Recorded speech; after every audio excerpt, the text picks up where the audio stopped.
Hi guys, I'm Alex Lima. I'm Director of Career Service and Professor in Atlantis University. I have this session called Job 360. Welcome to the session.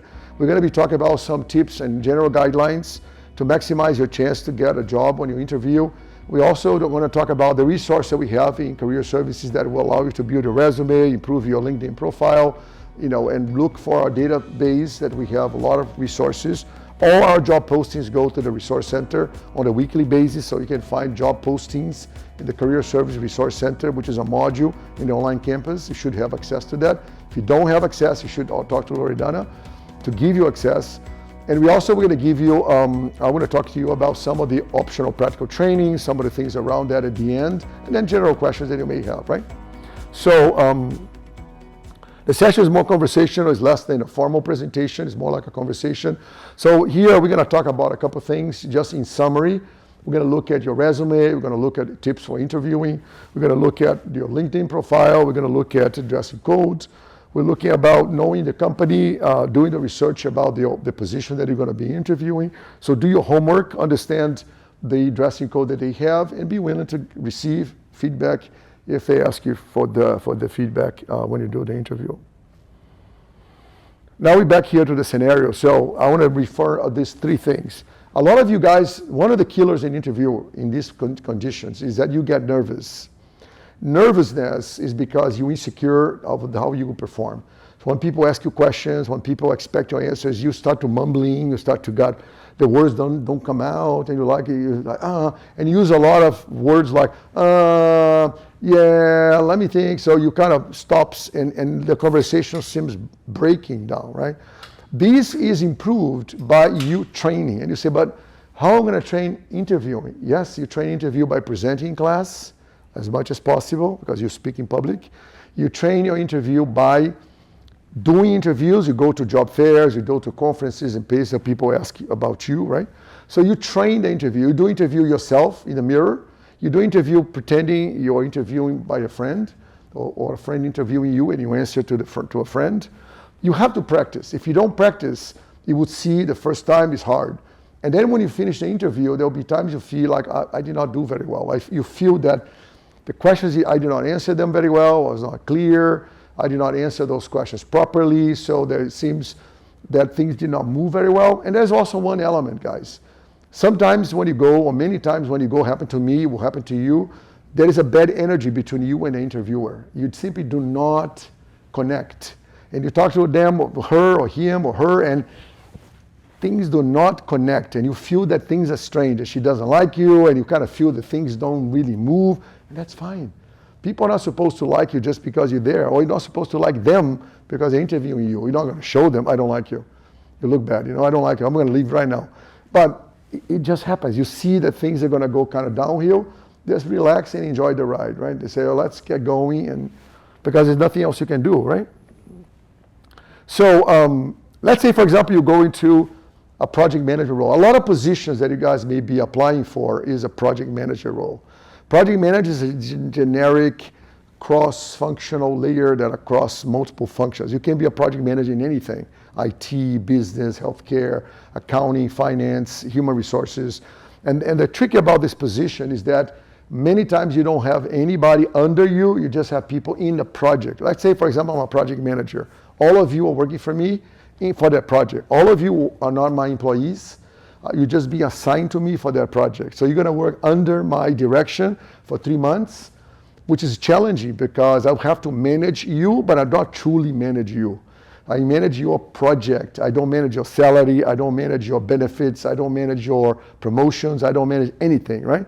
So this is a very tricky position. And sometimes you're in a disguise project management role. It's not truly project management, but in reality, it is a project management role, right? So the ability to work in teams is never as necessary as in this case. Communication skills, creation of dashboards, management of KPIs, presentation skills. There's no other position that you're going to present over and over and over as a management position, project management position. Because sometimes it's indirect. Say, for example, Regis, can you manage these new construction for me? And you become the project manager, right? And I ask you, hey, present the status of the project. And you present it. Presenting how the KPIs, and next time you're presenting, right? the issue. So you presenting over and over. Again, it's a great opportunity for you to train yourself in presentation skills, communication skills, team building skills, understanding people's capabilities in that time, right? So it's a great opportunity. So one thing I want to talk to you about is some of the general evaluation when you do interviews. What is going to kill you? First killing thing is the resume. The resume has spelling mistakes. The resume has a bad format. It's going to kill you. It's going to really shortcut you in your process to be potentially hired by a company. Obviously, you have to do your resume, and you cannot evaluate your resume alone. You have to look, somebody has to look at your resume for you. Because it comes to a point that you get a bias towards your resume. You say, hey, it looks good. So you need to give to your friends and say, can you take a look? What do you think? It looks good. What can I do better, right? But for example, when you're interviewing, those things are very important. First of all, eye contact. But don't stare. How are you? I'm fine. Nice to meet you. I'm doing okay. You don't even blink like you look. You have some kind of problem.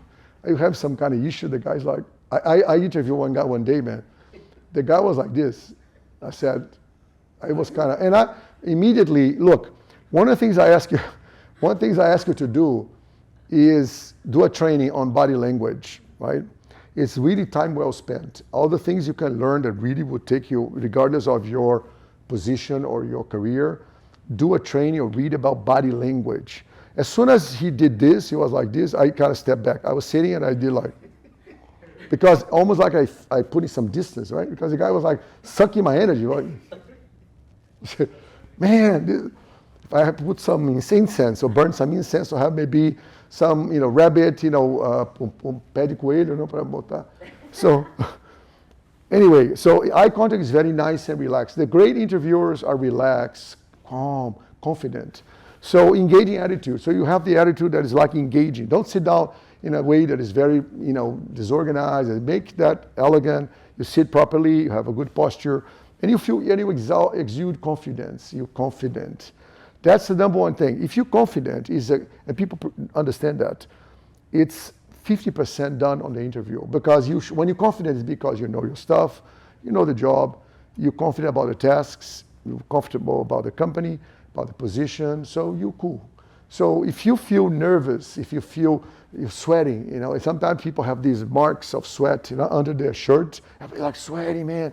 Looks like this guy is super nervous. So why so nervous? Dressing code. Dressing code for men, particularly women, is a little more difficult, right? Because there are more options. The hair and the makeup. Don't put a lot of makeup, make it very light. Don't go with these platform shoes that you go to nightclubs, right? The ones that you go like 25 feet, like 25 inches, like this, like you go, I don't know how you walk on those. Don't do that, because it's not a nightclub. But the thing is, the jewelry, don't go like tons of gold or whatever, because it looks very fancy, very kind of, so go light, right? Everything light. And the dressing code for men, you check the dressing code, right?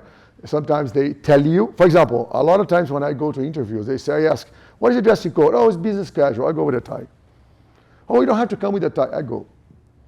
Because the guy who tells me is one guy, but I'm going to talk to 3, 4 people. I don't know what they're thinking. So I'll go more conservative, right? Body language, very important, which is very much aligned to the general appearance. Your engagement, your enthusiasm, your energy, and we already talked about eye contact. So you have to show the enthusiasm about the job. Even if something you don't like in the time of the interview, you relax about the position, because at least you're training yourself to the job. You should do as many interviews as possible. Even if you don't have your OPT approved, you should go to the job interview. The worst case that can happen is nothing. You can say, well, I'm busy. I want to hire you. The energy, the enthusiasm, you really has the sense of, I'm interested, I'm here, I'm open, be genuine. Don't fake yourself. Don't fake who you are not, right? Because people see that something is not quite right. The way you describe works and situations, put yourself in a way that shows that you're humble, that you're confident. Don't put yourself in a position that is always showing that you're great, that you're amazing. Let the facts speak for themselves, right? Don't Don't do that because people perceive that as this arrogance about your way you present yourself. For example, let's say Luisa is a great person in marketing and media. And hey, Luisa, what was the best job you have done? That could be a question. Tell me a job that you were very successful.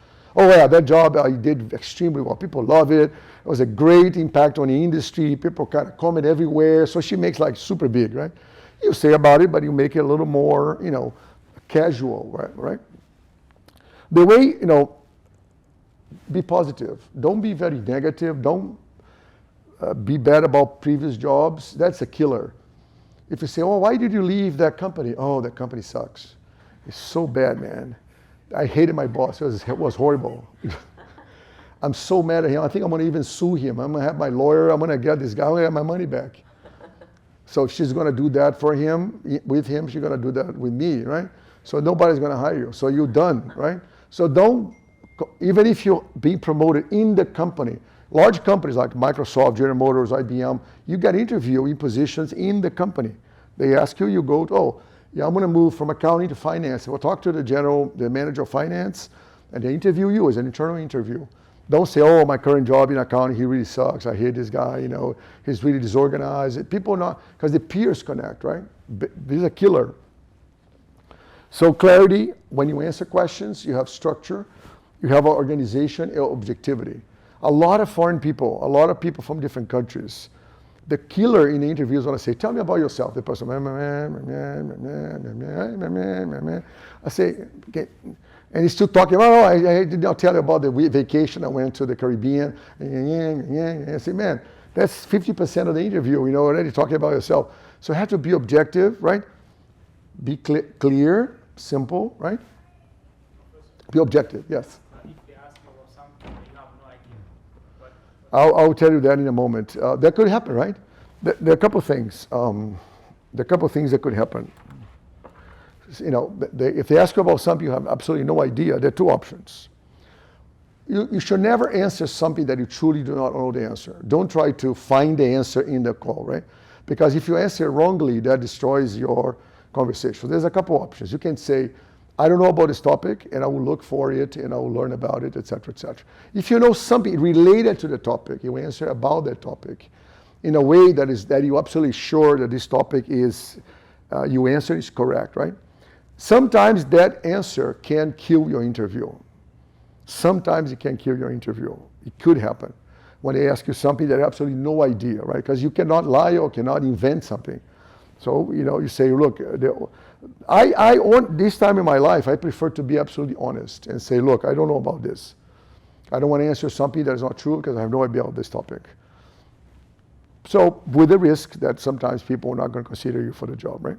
Because the other option is like you try to fake the answer, that's horrible. Because you may go to the wrong direction and give a completely wrong. For example, one time I was interviewing a candidate. And I asked him, and I said, he was from Brazil, and I said, oh, Brazil is a nice country, I'm from Brazil too, blah, blah, blah. And in Amazon hills, he said, oh, I love the mountains of the Amazon. Amazon has no mountains. I was looking at him and saying, the mountains of the Amazon. I said, Amazon has no mountains, it's just a forest. What the heck is he talking about, man? So anyway, but oral communication, clarity, verbalization of ideas, you have to practice. Believe me, when you explain something, it's hard. It's not, the answers don't come naturally. You have to struggle a little bit. And that struggle, may make you put you in a deficient position.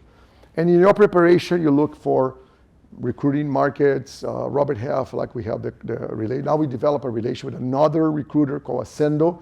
Ascendo, by the way, is very much connected to the financial markets. I just opened a door now with PwC. PricewaterhouseCoopers, we're just talking now with Pricewaterhouse. They want me to post lots of positions here. Very, very soon, I'm going to be posting like 5 or 10 positions for PwC accounting in finance. So PwC is one of the largest consulting companies and accounting consulting, right? So we just talked to them. I just talked to her this week. So we're going to connect, and then I will start posting positions on PwC, right? So any questions here? Any comments here? Or anything that you have not clarity?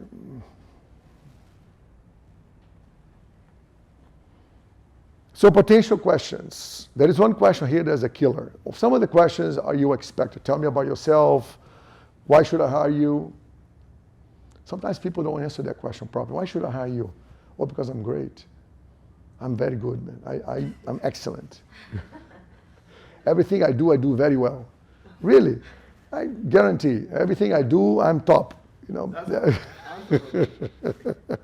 No, but that question is very arrogant because it's just your opinion. Oh, I'm fantastic. I do everything that I do. People tell me I'm great.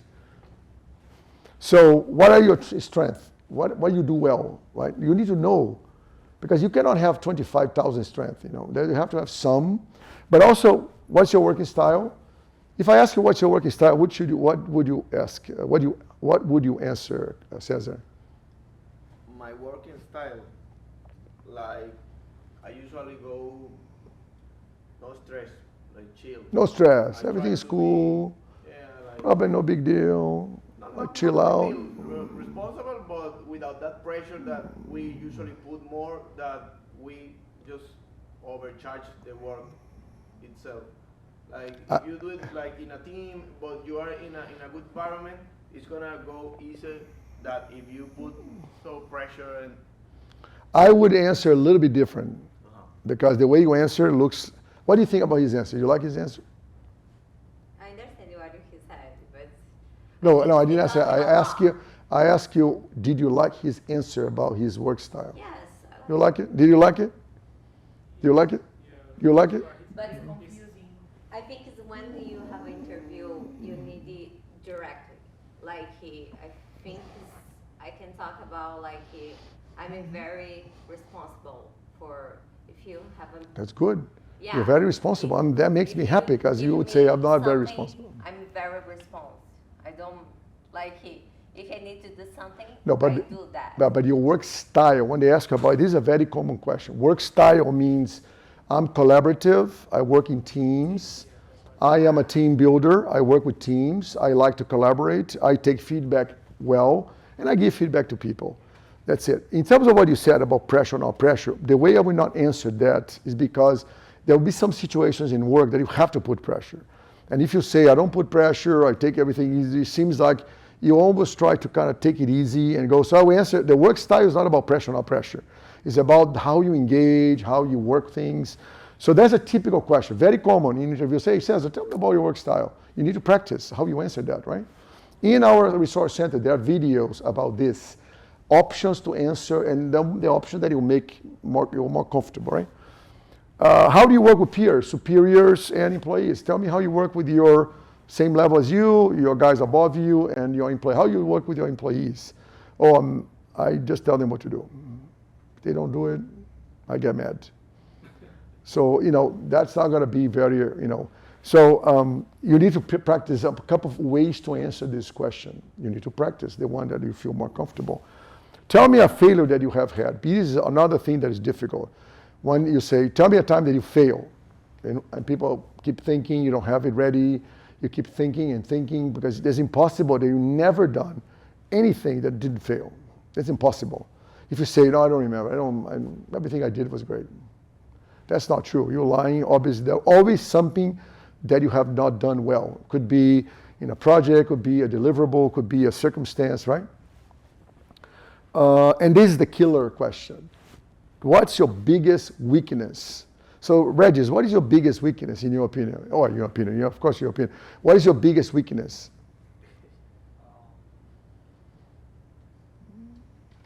Procrastinate. That's not a good answer. You should not tell people, I procrastinate a lot, man. I take, you give me something to do, I take 3 months, and then I think about it. That's not going to go well. That's not recommended. I do not recommend you say, I procrastinate a lot, man. You tell me today, I take 3 months, I still have not done it, and I'm thinking, you tell me again, I procrastinate more. No, don't say that. Find some other weakness, But, Cesar, what is your greatest weakness? My greatest weakness, that I don't have any. That's my greatest weakness. No, you cannot answer that. Do not answer that question. Ever, because you're going to take you out of the interview. What about you? What is your greatest weakness?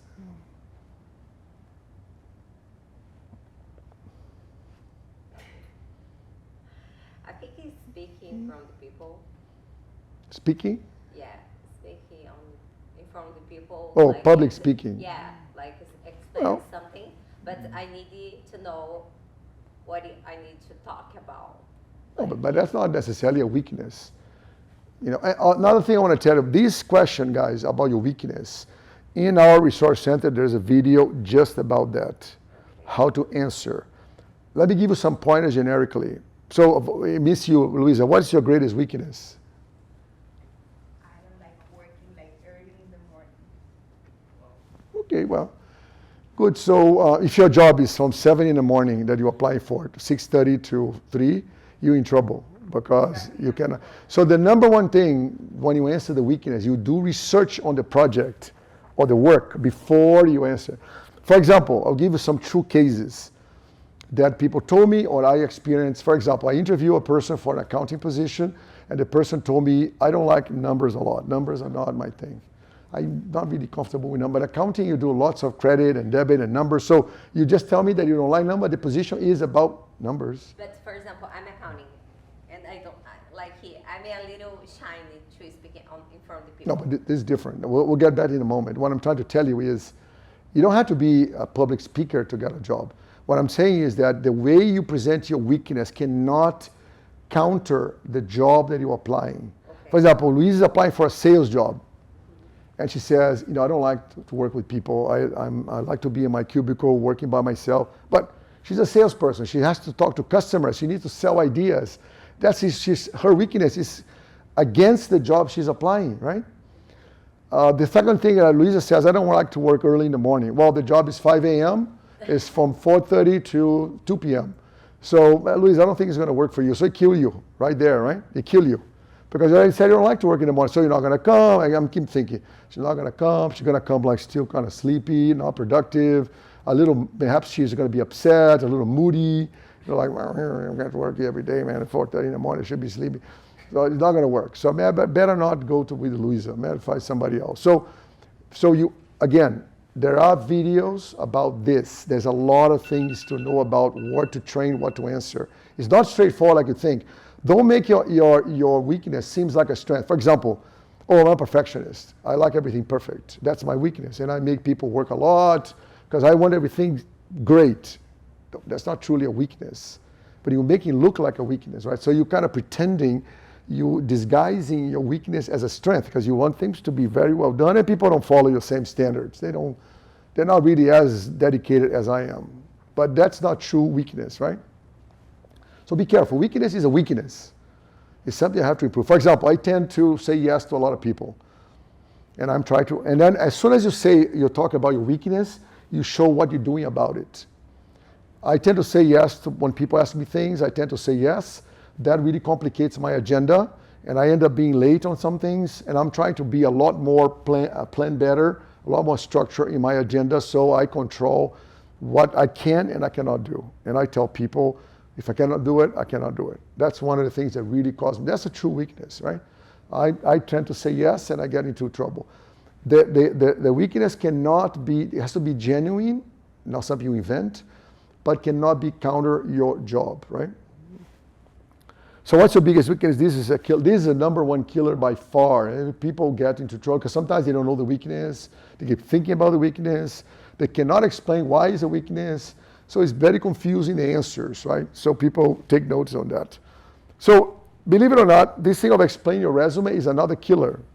I told you at the beginning, right? People put a resume together, they go to the interview, you did a resume 3 months ago, you put some notes about a job with some data points or some metrics, sold, improved 25% year over year productivity on my manufacturing. And they say, hey, Regis, you improved 25%. Really? When was that? No, it says here in your resume. Oh, okay. So that's already bad, right? Oh, it's on your resume. Oh, okay. Yeah, I did that. Yeah, I did that. Yeah. Thanks for. So, how did you do that? Let me think. I don't remember exactly. Let me just think a little. It's in your resume. Everything you post in your resume, you need to be on top of that thing. You need to explain that thing. Remember, but you may say, well, this is obvious. This is my resume. I know everything. No, because you do different versions for different positions, and you may use things that are not in the same resume. So you need to make sure that you know everything that is in there, right? And you explain it, right? And the other thing you should do is that when people ask you questions, say they interview you, 100% of the times they'll say, "Do you have a question for me?" And a lot of people say, "No, I've got no question. I'm fine. I'm cool." You should always have a question, because you having that person for the first time, you have 1 hour conversation, which is usually an interview, right? How come you don't have any questions? Don't ask the question, "Hey, how much the job pays?" You know the pay scale. So do I have 3 months or 2 months of vacation time? When is it going to be? Is after 12-month vacation? You're just not even hired. You're already asking about vacation, right? That looks really bad. Don't ask about vacation. Don't ask about the pay scale. Don't ask about how long it takes to be promoted. This is the first level of this job. How was the promotion time? I don't even hire you. You're already asking about promotion, right? Can I ask about schedule? Like some company have the flexible schedule. For example, right now, that's fine. The people Yeah. work Remote, at home. Yeah, that's a fair question. Can I work? Do you have remote programs? Can I work a flexible schedule? That's fine. You should not ask questions about immediate. I'm saying the first interview about benefits, about vacation, about promotion, about salary. Those are appropriate, because you don't even know if you're going to continue in the process, right? Some companies have 3-4 rounds of interviews, right? Any questions here? Any points here? But for example, you told me about vacation. I can ask about the company about, for example, between New Year and Christmas, how can the company work in this period, the special? Well, depends. I will tell you my preference. Again, there's no particular direction. I'll give you what I think. For example, if you have something planned for December that you're going to travel with your family already for 4 months planned already, so you have to travel, right? You say, "Look, I'm asking you that because I have this thing planned with my family." Maybe you should not do that in the first interview. You should do it in the process, right? Because the first interview is too early. When the process evolves and you're about to have the final interview, I think is a fair question. Look, I just want to ask you, I have these things planned with my family for 3 months. We're going to go on vacation. We're going to be about in the end of the year. Is that okay, et cetera? Because usually the companies will let you take the time off ahead of time, right? Because it's already planned, So it's a different conversation. You're not really saying I want benefits. I'm already planned. I have this situation, so that's fine. But you should not do in the beginning, in the first, yes. The last one, I have got the last one more than 3 times, for example. Do you have a question for me? In the same interview? Yeah, no, not in the same interview, but that in the same company that they call it the first time, the second time, and the third time. In the interview process? Yes, they always have. And then you have a question for them every time. What is good that we can ask? For example, you can ask questions about the business of the company. Is this company developing this new product? Are you guys, going to different countries? This position requires a lot of travel? Is this position, can I work remotely or mobile, etc.? I usually like to ask questions about the business because it looks more engaging. Yeah, how is your company? I read your company is going to Europe. So what is the plan? I like Europe as well. It's a great, and you're going there. I saw you launch this new product or this new version. How that's going. I think it's going to be, because it shows a genuine interest in the business, not you. Because if I say, can I, work from home, it's okay, but later in the process. In the first, second interviews, I like to ask questions about the company, about the business, about, and always have questions. Don't come with 20 questions. People ask you one question. Do you have any questions? Yeah, I have another question. And then the second question. Do you have any questions? No, yes, I have a third question. Yeah, I have another question. You keep asking questions. Usually you get 1-2 questions, that's it. Because otherwise you keep asking and the time bounded at 1 hour, right? Yes, you want to say something? You don't think that is a good question if I ask, for example, what do you expect from the person that is going to do this job? I think it's a good question. What is your personal, tell me about the risks of this opportunity, the risks of this position, things that I should be focused on for this position. That's a great question. For example, as a position on IT development or business development or marketing or social media, and say, what do you expect from me in the first year? What will be expected from this person in the first year? Oh, I expect you to do this and this. Okay. So this is a great question because it's really engaging on the conversation, right? What do you expect from me? If they say any other question, if you have read another question, you can say any things that really concern you about the position, the role, or the department that that you could share with me. Maybe he has some. Well, we have some issues in Venezuela. We have some issues in Africa, and we're trying to solve those, etc. Okay, so it's a good conversation, right? Everything about the job is a good thing, right? Any other points here? Any other questions here about those? Again, all those questions, you have videos in the resource center. You can train them. Particularly the ones that are truly killers is your strength, your working style, more or less. Another thing I want to tell you guys about the resume. Every resume I see, when people say skills, they say, oh, collaborative, team building, responsible, leader, engaging. So all got great things, but don't mean anything, right? It doesn't mean zero. When people look at skills in your resume, they want specific skills. Don't say, what are your skills? I'm team building, I'm a collaborative person, I work responsibly. Well, that's good. I'm happy that you work responsibly, because that makes me very nice, because you are a responsible person. It's good to know. I'm honest. I got a resume, people say, highly honest. I say, well, what about if you're a little bit honest? No good, right? Highly honest. Man, this is fantastic, because the person is really honest. I can trust him 100%. Don't say that. Say things specific. Skills, 5 years of PowerPoint development, 6 years doing development in social media, blah, blah, blah. If it's technical skills. If you're a manager with experience, you would put management skills and you say management of a team of 5 people in sales with year-over-year growth of 20%. Specific. I manage a team of developers in social media, and we launched 3 projects in 1 year. Specific. Don't say, people say programming knowledge, social skills experience. That's useless. So you have to be specific about the skills, right? Number one thing. So, which then, on your strength here, when people ask you in your resume, they will know when they may ask you about that. Oh, how is your programming skills, etc. Any other thing here that, so the resume is super important. I'll show the template, that so many templates that you can build. And the resume is an interactive process. You do 1, 2, 3, 4, 10 times. It's always evolving. It's never ready. You're always evolving your resume. And you can have 3, 4 resumes depending on the role that you're applying for, right? So this thing, I'm gonna go, so preparation for the interview, you gotta prepare these personality traits, your experience, who are you as a person, your experience with people, some working experiences, skills, personal qualifications, certifications that you may have, 3 accomplished relevant that you have done that are relevant to you. I'm hiring you for sales. I want to find something you have done in sales, if possible. So you say, I sold this product with that result, blah, blah, blah. I'm hiring Luisa for social media. Say, Luisa, tell me a couple of projects you have done using Facebook or social media platforms. I don't want her to say, oh, I have done this. I want specificity. I have done this project. We achieved these results. We grew sales, or we grew market share, whatever, right? And you have those numbers, right? 3 important things to communicate to my interviewer, maybe about you, maybe something that you want to differentiate yourself, right? Potential concerns an employer may have about me. You may think about something that, what are short-term and mid-term career goals? You have your career goals, you align yourself to those.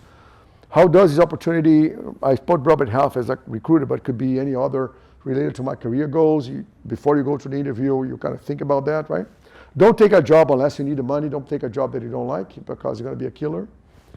If you don't, and then you don't perform, people, you deteriorate your career, and your visa is a problem, because you have to change your visa. So you have an additional element. You need to love this job. You need to be incredibly happy, because nobody's going to change your visa to another visa if you're not really producing, right? Not really performing. Maybe they won't do it. Yes, that's true. So you need to also select a company that will do the visa. Because if they don't do the visa, man, you work like 1 year. Like I have seen people, they work 1 year, the company doesn't change the visa, they go back to their country, because they cannot stay here, right? Or they don't have money to work, to study again. What about this job that excites me the most? Why I'm the best candidate? You have to answer that question, because you have like 20, sometimes 30, 40, 100 candidates. What makes me unique? That's another thing. Why are you unique? Maybe you're not unique. We're never unique, truly unique, right? Because we are individuals, but our skills are similar to other people. But we have our own traits that may be the combination of things make you unique. And you can think if it's truly unique, you can look at that. Any questions here about this portion? So those are the things you can do, searching the company founders, business model, revenue numbers, location, things like that, right? I put this case of why working for Robert Half as a consulting company. Why should we work for them? Materials that support your search. Look at the revenue, look at numbers, executive. Look at some people in LinkedIn, who they are. Look at your interviewer in LinkedIn. If you know the name of the person who's going to be interviewing you, as soon as they give you the name, go to the LinkedIn and find that person. Just by looking at that person, you gotta get some. I'm very much intuitive about the picture. I look at the picture and say, this guy looks kind of bad, man. Doesn't look good. This lady looks like she looks like she's taking some acid fruit. Like, you look a little upset. Her face looks a little upsetting. So, when you eat some fruit that is very acid, you're like, man. So, check it out, that person that's going to be interviewing you. You'll see this history. Sometimes you'll find some common things, right?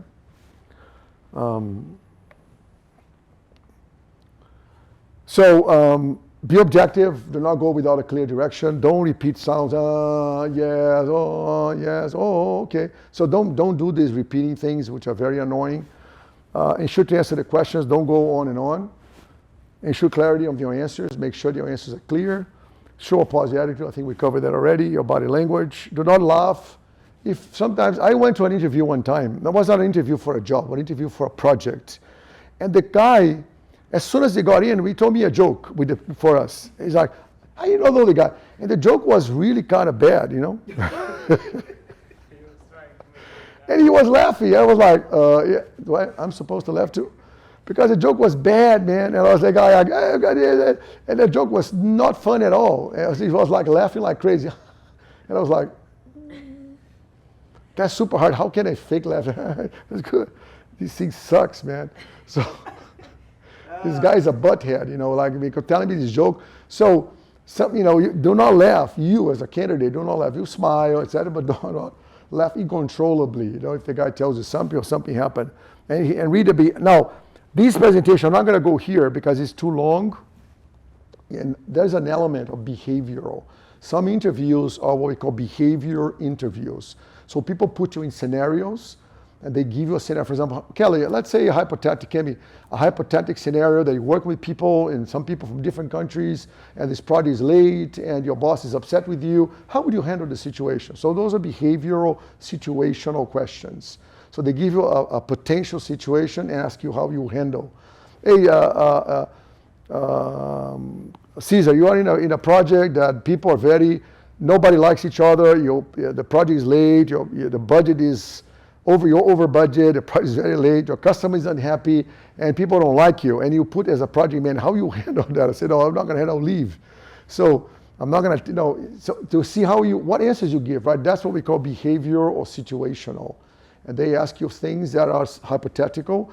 Those obviously are endless options. I'm not going to read them here, but be prepared and you have to train yourself to some situations, that you can answer those, right? All right. So what I'm going to do, Lorena, can I do the following? Is that thing connected? I wanted to go here to the online campus. What is it? I don't think I can. Is that your connect? You're connected to the online campus. We go to the resume building. So any questions about this topic before we go? Because I'll show the tool that we have for resume building. In the Career Services Resource Center, are you guys registered in the Career Service Resource Center? Can you access the material? So if you go there, all the job postings I usually send on Fridays. I'm going to put into the Career Center. Now we open two things. Two new companies are coming to become partners with us. FedEx, which is a new business, FedEx, and also Pricewaterhouse, PwC.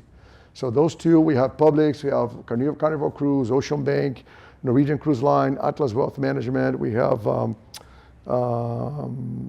else? Grupo Supra, a lot of companies that work with us regularly, Apple Retail. So companies that work with us and ask me for people, Stella Mutual Investments. So So I want to show the resume tool that we have, how to get there. Okay, so I'm going to go here. I enter as myself in the, to find your resume tool, you go to the your library module you have in your school, right? So you go to your library module, you go to the virtual library. It's a little bit of couple of links. All right, so you go here in your library, go to success skills. You go to career preparation. So here in the career preparation, so there's a couple links, right? There's a little bit of a tricky. You have create or update a resume in the library. So you're going to create this thing in your virtual library. You create over here. When you click there, because this computer is on mine, so I'm a little bit, I got career tools. So here. And the reason why I try to reduce the number of links, because it really gives you too many clicks, right? But because it's an external tool, I cannot do it. I have to go to these links. But I'll try to see it because I'm in Loredana's computer. So, but I enter myself as, oh, it's already saved here on my stuff. Let's see if I put the right password. When you create a user ID, it gives you a little bit of a track. All right, so here's the thing. So I'm back now to this page. You have access to this page. You can import your resume to this page and use the template.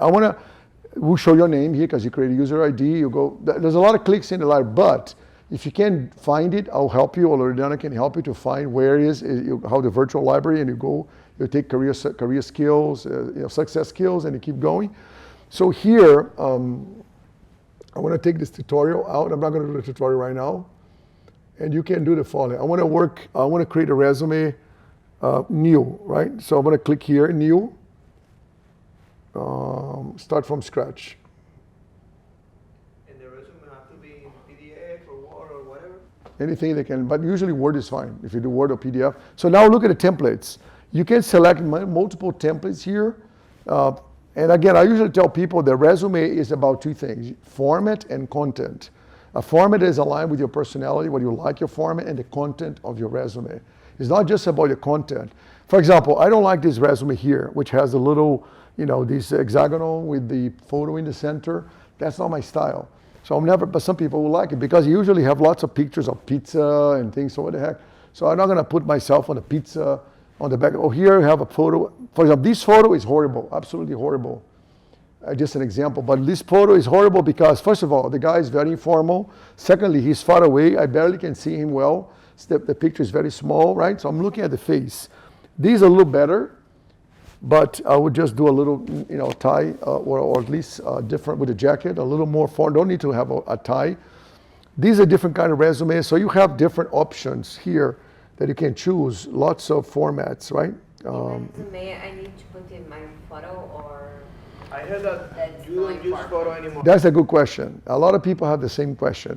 I do not use my resume. I don't have photo. Some people like photo. Nowadays, a lot of people use photos. So I leave it up to you. Normally now, recruiters use photos or no photos. They because everybody's doing a lot of photos, right? I got resumes with photos, many of the photos.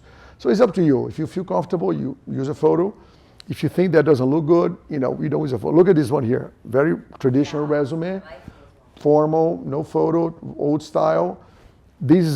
I don't like this one here. Look at this. Too much space lost, right? Wasted. Too much of a long bar. The photo is absolutely horrible because the photo, first of all, the black with the gray. So it really has a bad contrast, right? It doesn't show the person properly. So it really, in any aspect, look at this old picture here. Although it's small, I don't want to open because it opens a single. This picture, you don't need to show half of your torso in the picture. You need to show your face, and that means that you're engaging, right? Some people use this, so you can import your resume to any of those formats and create like 10 resumes with your existing resume. You just import and see, and then you mix, you just adjust the data, right? You do that. For example, this is also Some of the templates you can change the color, some you cannot change. So this has also a bar. These don't have the bar. Another thing that I also question you is about the colors. When you use a resume, the photo is another thing you need to think about. You can do the play with your photo and see what you think. The other thing is about here, the colors. I prefer dark blue and black, or colors. I don't like red or gray or green.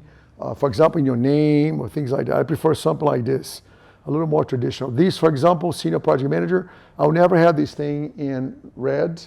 I'll make it a little stronger, right? These thing, some people use this resume when you put the bars of your skill. For example, you put little bars that form the skill that you have on something, right? For example, programming skills, you have the highest bar, which means you're a top programmer. These are a little more traditional, you know, in this case. So this is horrible. Look at the size of this bar here. Huge. So resumes, you should have a maximum of 2 pages. Maximum, never 3 pages. Number one thing. Number two, if you don't have experience, you could have 1-page resume. I still advise you have 2 pages. And then you can put projects in university that you have done as experiences that are differentiated. For example, you do a final project or a team project or something that is really cool. Put that in Atlantis University project such and such. Make it as such an experience, right? The project itself, you can put project in Atlantis University. You, Luisa, you work here, right? So you can put obviously your experience in university as such, and you detail the project that you have done or the work you have done. But if you have done projects, now like Cesar Regis or you, Cesar work here as well, right? Or Kami, you don't, so you could put things you have done in the university. That is something interesting. Your final project, a capstone, this is really cool. That is something that is going to be impactful for your recruiter. You should also put that as a experience in your resume on top of the things you have, right? Now, order of the resume, very important. I suggest you do the following. You have your name, right? Obviously. You may or may not have a photo that we discussed. I will give you a summary about who you are. Here, I put the position name that you're applying for senior project management or whatever. And then you have here skills with bullets. One trick I want to tell you guys, you probably know how to do it. If you do parallel bullets, you know how to do it? Because sometimes your word is a little tricky to do parallel bullets like this. There's a way, do you know how to do it? There's a tricky way. You do a table and you disappear the table and they put the 2 bullets in the cell. The bullets stay there, right? So there's a way to kind of tricky, get this thing done, right? Then you have your professional experience, and then it comes education. You do certifications, if you have them, any certification. Additional training and languages. Put additional training, because it's important. If you have certifications, put them as well. Put languages that you speak. Don't leave the languages out. Even if you speak like Moldovan, or if you speak, for example, old Russian tongue or ancient Chinese, put over here. Because you never know what could happen, right? So don't miss that. Languages, professional experience, you put the details, the same format, everything aligned, obviously. Don't make it too big, 2 pages. Short sentences, don't make like long sentences about each of the job descriptions that you have. Make it simple, make it straight to the point, right? For example, look at this format here, guys. I don't like it very much. I'm going to open this thing just for us to look at. Oh, my name. Yeah, it has to be me, I think, or somebody that looks like me. So I put my name here the other day just to kind of show you a different class. So I don't like, look at this. This is too big. This is precious real estate. This is a photo, right? This thing here in a resume is like a store. It's your store, right? It's like real estate. Like you have a store in a street and you put your product. So if you're using all this space, you're just wasting, for nothing, because just, So in this thing, you have access to this. There's a couple clicks. When we're going to send you a package to these people, the career service package with a lot of documentation of support. And we're going to send you the link to these things as well, right? So again, you do the resume a couple times. The resume will look okay. and then you do it again, it looks a little better, you do it again, and then eventually you like it and you're good to go. Use your friends, your relatives, previous boss to give you give you comments, and you go from there, right? So, any questions about this? The interview, we talk about interview, we talk about resume, we talk about, we're not just return to this end conversation real quick about the OPT. Any questions about this, the resume, the interview, the behavioral, the tips, anything? I was gonna ask, it's not necessarily a cover letter? No, the cover letter, you always send a cover letter to the jobs you apply. Unless they don't request a cover letter. But usually it's a good thing to send a cover letter, right? And there's ways to build a cover letter. You should just, the way I like it is just introduce yourself, why you uniquely qualify for that job, make it short, make it simple. I don't like when people write endlessly about how great they are, how wonderful you are, have done all these things. Let the resume speak, okay? I prefer things simple and direct to the point. But you tell what you have done, why you're doing, and there's some formats, very simple formats to do a cover letter. Sometimes you cannot apply LinkedIn. Another things you can apply, guys, you can apply for jobs in LinkedIn. LinkedIn has jobs. You can apply for jobs there. You go to LinkedIn jobs, and sometimes you apply directly to your profile directly, right? You can apply in Indeed. Obviously, some of you know Indeed.com. You can create your profile in Indeed in Monster.com. There are many job sites available, right? Many of them. But Indeed has lots of opportunities available. Monster.com and LinkedIn. All together here, that's a lot, right? And there are other things like this. Some people have a hard time finding jobs. I tell them, look, it's not applying to 1 or 2 jobs, guys. You have to apply to many jobs. It's not 1 or 2, because each job will have 100 people, 200 people, I don't know. So if you apply to 1, unless you're really, really super qualified, more likely not going to call you. And it's going to take time, right? So back here to the OPT, any questions additional before that? Cesar, Regis, Luisa, can't be anything. So finally, on the OPT side, you have to apply some data points you may or may not know, right? The OPT time takes about between 30 and 90 days to be approved. Plus the time to receive the papers. I had a situation of a girl from Colombia, she got a job, and I thought she was not going to be hired, and I sent her to an interview, and the guy loved her, and he wanted to hire her on the spot. I said, when are you going to start? And she's like, and we had that was a true story here in Atlantis, and she said, she's working out there, she was very lucky, and then she could not because the papers have not arrived. But I thought it would take 2 months. But the guy who was the CEO of a company says, I like you, can you start Monday? She's like, I'm going to get back to you, I'll think about it, Anna. And then she came to me and said, Professor, they want me to hire me. I said, okay, good. So then I have to play, that you're busy doing a project, etc. But the guy, I knew how he was going to say. I knew the next move. He was asking me, I understand you're busy, tell me a date. But we cannot tell a date because I don't know when the document is coming, right? So then when I said I cannot tell you a date, then things become complicated because the guy said, what the heck, you cannot tell me a date?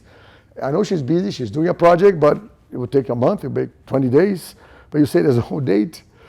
So then they said, I cannot wait for her. I cannot wait for her anymore. I have to hire somebody. And she was crying, I lost my job. I was like, man. But then, because the time to receive the papers takes about another 10 days for the paper to get to you, to get an AED card. Eventually she got, and the guy had another position that he wanted to hire. She was very lucky, and she was hired, she's working there too now. So this is about 10 days, right? About 10 days. So when can you apply for the OPT? After 10 months of program. Pre-OPT, because you did not graduate. How long can it take after you graduate to apply? 60 days. After you graduate, you have 60 days to apply for the OPT. Do not wait that long, because if there's anything the mail does not deliver, you're in trouble, right? And if you apply for the OPT and you have the OPT here, you have 90 days to find a job.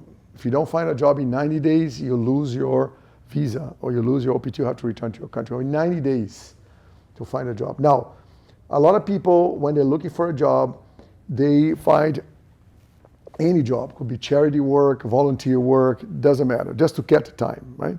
to get the thing, right? And while you're looking for the real paid job, right? Now, when to apply for the OPT here is case by case situation. You need to think about your situation and see which one makes more sense to you. When should you apply, considering the time that you, for example, you are graduating, right? Now in July, August? No. May. Well, did you apply already? No. No. I finished my last class on May. Yeah, but then you're going to apply for the OPT later? No, You have a different process. yes. Oh, okay. There are, by the way, there are other visas you can apply for. That depends on, you have to talk to your lawyer, etc. I personally think the following: anything around immigration, I'm not a lawyer. When I was a student, I always asked people about a legal firm to advise me because I don't know. So I cannot tell. I read, etc. But I'm not. Maybe the law the law changed, right? And there's another issue, right? So these are strategies that people applied before. Some people take.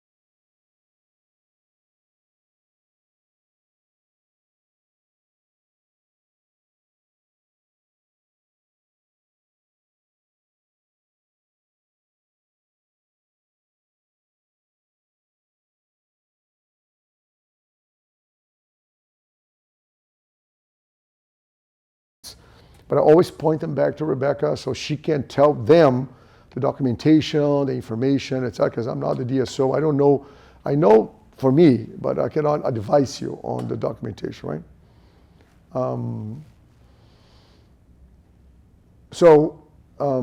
Any questions here about this topic that we did not cover? Anything else that?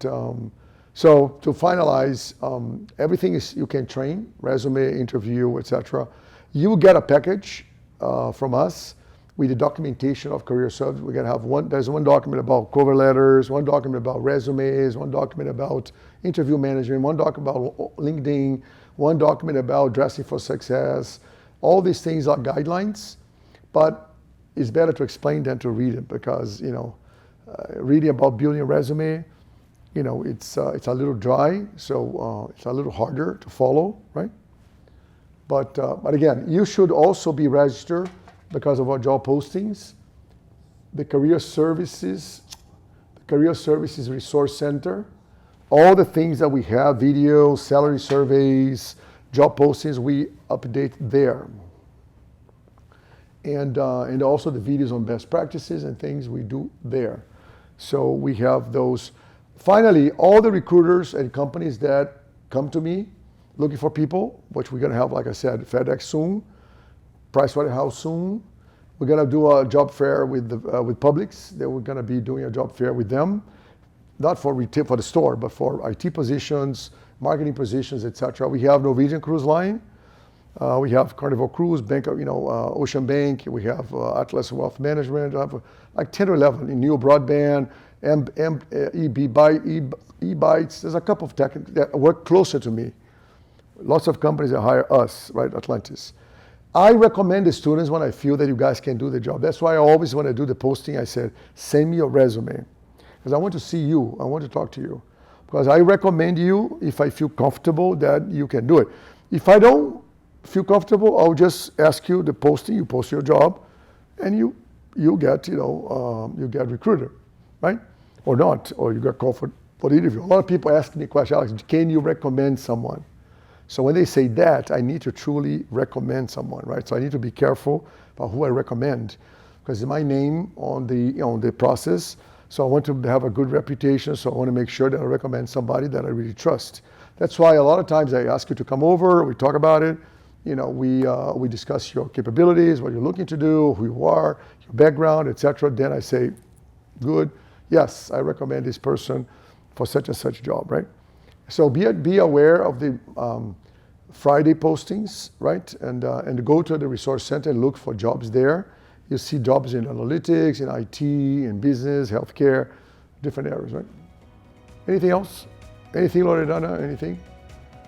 Kami, Cesar, Regis, Luisa? No? Well, with that, I will finish the session a little bit. If you need anything, just let me know. I'm looking forward to help you in anything you need. Come to see me or set up an appointment or via Zoom or via phone. We discuss it and I'll help you in your job interview and from then on, right? Thanks very much, guys, for the time. Thank you.